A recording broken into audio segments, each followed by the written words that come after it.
Abakulu mu kitongole kya poliisi balambuludde ku alipoota y'obuzzi bw'emisango ey'omwaka 2024 eyalaga nti emisango gyakendeera.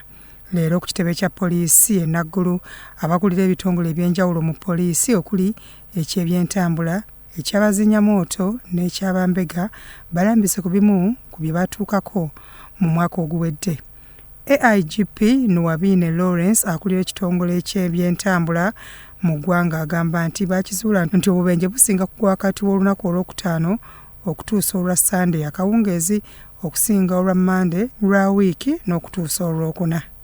Why do people die on a Sunday when we have less vehicles on our roads? We analyzed further this information and discovered that one, speed as a cause, two, intoxication.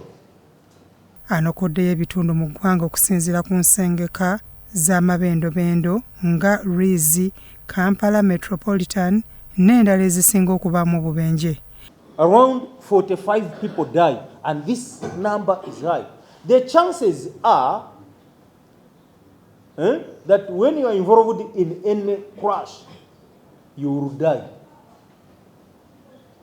The probability is almost a half.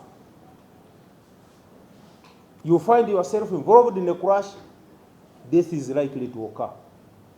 These regions have also been mapped, and we know all of them.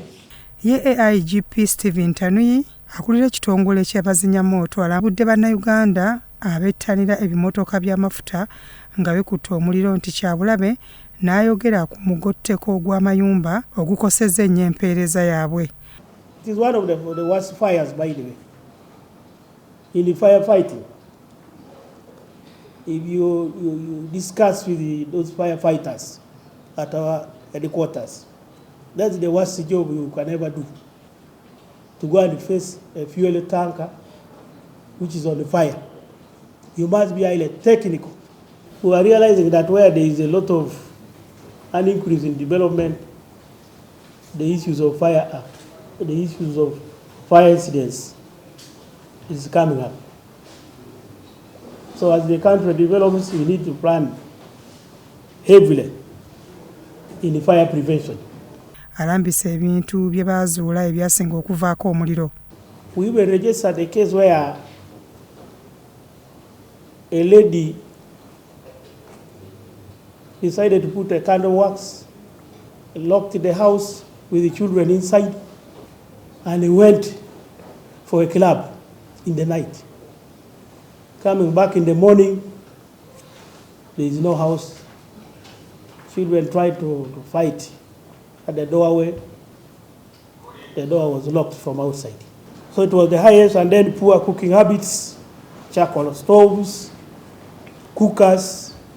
SCP Biata Chelimo amyuka akulira ekitongole ky'abambega alaze nnyiiko olw'abantu abasusse okwagala okwejjambula mu bwensi eno nga beetuga.